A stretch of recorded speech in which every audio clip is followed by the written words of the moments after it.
ఎంత దుఃఖాన్ని అనుభవిస్తున్నారు అన్నది క్లియర్ గా నా కళ్ళకట్టుగా నేను చూశాను. నేను వెళ్ళిన ఒక్క 5 నిమిషాలు నేను అక్కడ ఉండలేపాను. అలాంటిది మీరు కొన్ని సంవత్సరాలుగా ఇక్కడ అనుభవిస్తున్నారని తెలిసింది. సో ఇక్కడ రెసిడెన్షియల్ జోన్లు అంటారు, ఇల్లులు ఏదైతే అక్కడైతే ఉన్నాయో అవన్నిటిని రెసిడెన్షియల్ జోన్ అంటారు. అసలు అక్కడ ఇలాంటివి పెట్టకూడదు అని చెప్పేసి 2016లోనే యాక్ట్ వచ్చింది. ఇది 2013లో ఇక్కడ పెడుతున్నప్పుడు కొంత చెత్త ఇక్కడ వేస్తాము, తర్వాత మొత్తం అంతా తరలించేస్తాం, ఇక్కడ నుంచి వెంటనే అదే రోజున తరలిస్తామని చెప్పడం జరిగిందంట. బట్ అలాంటిదైతే మాత్రం ఇక్కడ ఎక్కడ జరుగుతున్నట్టయితే అనిపించలేదు.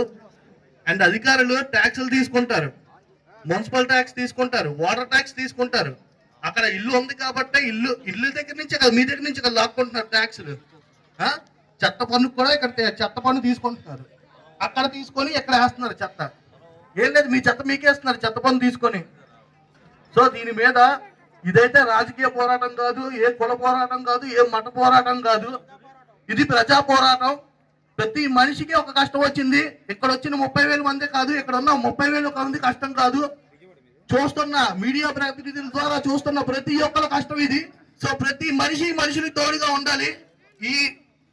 ఈ సమస్యని మనకి తెలిసినంత వరకు, మనకి వీలైనంత వరకు ముందుకు తీసుకెళ్ళాలి. నా వంతుగా నేనైతే మాత్రం ఈ సమస్యని గవర్నమెంట్ దాకా తీసుకెళ్ళడానికి పోరాటం చేస్తాను. అలానే ఇక్కడ మన కార్పొరేటర్ గారు వచ్చారు, ఇంకా చాలా మంది లీడర్స్ ఇక్కడ పార్టిసిపేట్ చేస్తున్నారు. ఇక్కడ గాజువాక లీడర్స్ అయితే మాత్రం దమ్మున్న లీడర్సే. అక్కడ టోల్ ప్లాజా అని తీయించారు, ఇక్కడ దంపియాడ్ని ఈజీగా తీయించగలరు. గట్టిగా వాళ్ళు అనుకుంటే దంపియాడ్ని తీయించగలరు ఈజీగా. సో తప్పకుండా మీ పోరాటాన్ని ఇలాగే కొనసాగించాలని కోరుకుంటూ థ్యాంక్ యూ, ధన్యవాదాలు, జై హింద్.